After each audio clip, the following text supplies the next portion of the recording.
I'm recording every lie. I'm archiving every distortion. I am Ibrahim Traore, and today I'm pulling off your masks. Yes, you heard correctly. I, whom you call a young military junta leader, whom you brand as a dangerous radical, whom you serve up as an anti-Western dictator, am now telling you the truth. And this time you cannot turn off your microphones. This time you cannot turn away your cameras. This time your editors cannot cut this speech. Because the world you monopolize no longer exists. Because millions will hear these words now, without passing through your filters, without being subjected to your distortions, without being muddied by your lies. I am 34 years old. Every day of my life, I grew up with your lies. As a child, I would watch Africa on television. Always the same images. Children with flies, dry lands, weapons, death. This is Africa, they told us. This is what Africa is.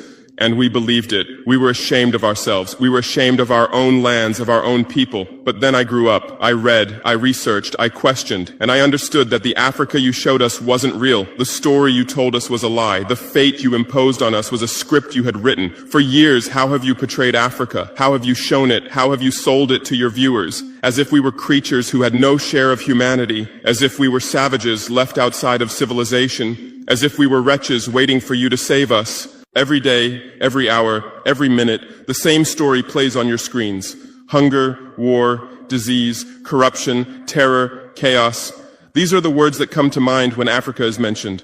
In your Africa dictionary, there are no other words. No hope, no success, no development, no resistance, no honor, no pride, no victory. So I ask you, New York Times, Washington Post, Guardian, Le Monde, have you ever made Africa's successes your headlines? How many times have you written about Rwanda's technology miracle? How many times have you shown Ethiopia's reforestation project? How many times have you praised Botswana's democratic success? How many times have you described Kenya's entrepreneurial ecosystem? No, because these don't fit your scenario. Your Africa cannot be successful. It cannot, because then how will you legitimize your exploitation? If it's not in need of help, how will you intervene? If it's not backward, how will you look down on it? Have you ever asked yourselves, has any editor sitting at their desk, any news director in a meeting, any columnist at their keyboard ever thought, why are the people of the world's richest lands poor? Here are the numbers for you, real numbers. Africa owns 70% of the world's cobalt reserves. Your cell phone, your computer, your electric car won't work without cobalt. This cobalt comes from Congo, but Congolese can't afford cell phones. Africa owns 90% of the world's platinum reserves.